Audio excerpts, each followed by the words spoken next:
Hello, everyone.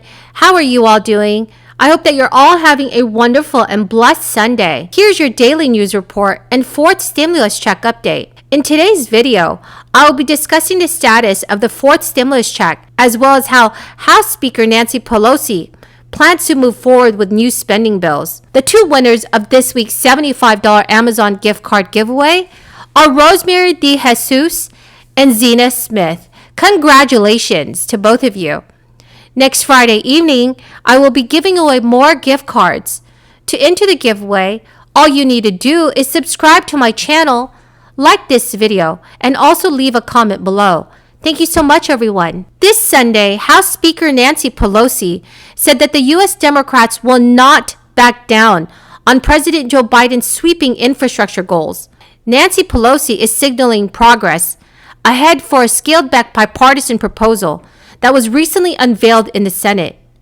President Biden has set his sights on a sweeping infrastructure bill that would both revamp the nation's roads and bridges, as well as boost spending on services, including healthcare and education.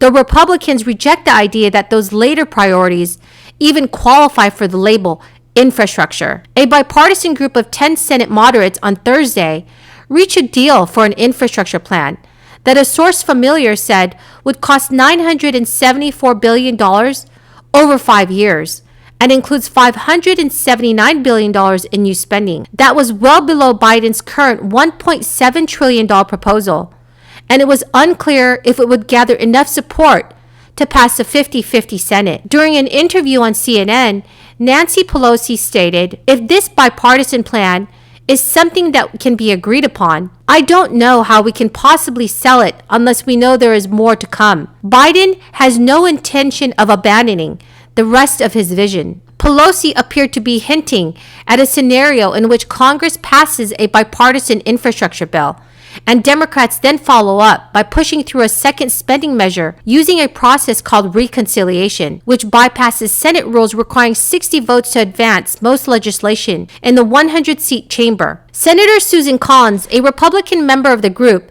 that unveiled the new proposal on Thursday, said that plan sticks to spending on physical infrastructure like roads and bridges. She said she personally had been an advocate for home health care, but said it could be considered separately.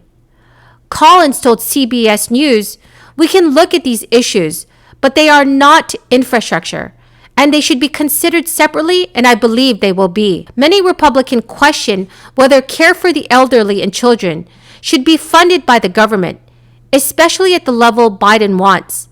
He initially proposed $400 billion for elderly and disabled care. So everyone, what do you think? Please leave your thoughts in the comment section below. Senate Majority Leader Chuck Schumer has said that while Democrats are seeking a bipartisan infrastructure deal, they are simultaneously pursuing reconciliation. Such a move, however, would require Democrats to be united. That could pose another challenge, with party members like Senator Joe Manchin saying he does not want to see the process abused. Collins told CBS News that the bipartisan infrastructure plan would be partly paid for by unspent funds previously appropriated for dealing with the crisis.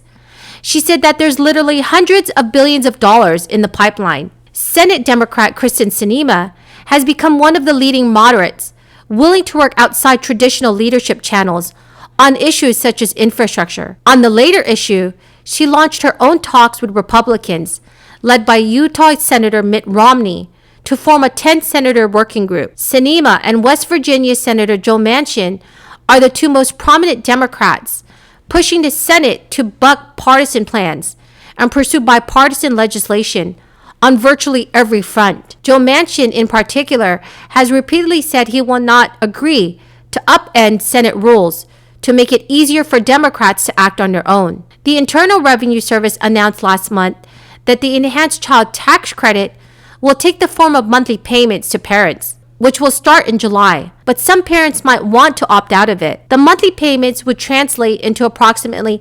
$250 to $300 for parents. According to CNET, reasons that parents might want to opt out of it include if you'd rather have one large payment next year, if you know your circumstances will change and don't want to deal with updating your information in the portal, the IRS plans to open up by July 1st. Or if you're concerned that the IRS might accidentally send you an overpayment and you don't want to worry about paying that money back. CNET warns that Americans who opt out of receiving monthly child tax credits from July through December won't get a full payment or any payment at all. So that is the end of the video for this evening. I hope you found this video helpful today. Next Friday evening, I will be giving away more $75 Amazon gift cards. To enter the giveaway, all you have to do is subscribe to my channel, like and share this video, and also leave a comment below. Thank you so much, everyone, and have a very, very blessed Sunday evening. Now, Madam President, on another matter, after a week of work with our constituents, the Senate reconvenes with a chance to refocus on the most important issues facing our folks back home. Already on multiple occasions this year, we've demonstrated that even a narrowly divided chamber is capable of taking productive bipartisan steps on serious issues. Wide majorities have come together to extend access to the critical PPP loans, invest in drinking water infrastructure, and equip the justice system to better combat hate crimes against Asian Americans. This week, the Senate is set to do the same on legislation regarding competition with China. And many of our colleagues are working hard to make further consensus possible on issues that have historically enjoyed bipartisan support, like transportation infrastructure. Remember, this sort of collaboration on serious priorities is what the American people insisted upon just last November. They elected a 50-50 Senate, shrunk Democrats' majority in the House, and took President Biden up on a promise to unite the country. So the question at the outset of this work period is how Democrats will use their razor-thin majority over the next few weeks. Unfortunately, the Democratic leader already signaled his answer a week ago by laying out a June agenda that is transparently designed to fail. As I understand it, Senate Democrats intend to focus this month on the demands of their radical base, exploiting the cause of pay fairness to send a windfall to trial lawyers, saddling hospitals, schools, and small businesses with crippling new legal burdens if they fail to keep pace with woke social norms, and opening an unprecedented new front in the left's war on the Second Amendment.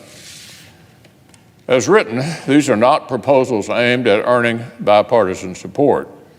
They're not designed to clear the Senate's necessarily high bar for ending debate. Bizarrely, it appears they're being floated in order to illustrate that the bar is too high. After a spring in which the Senate has repeatedly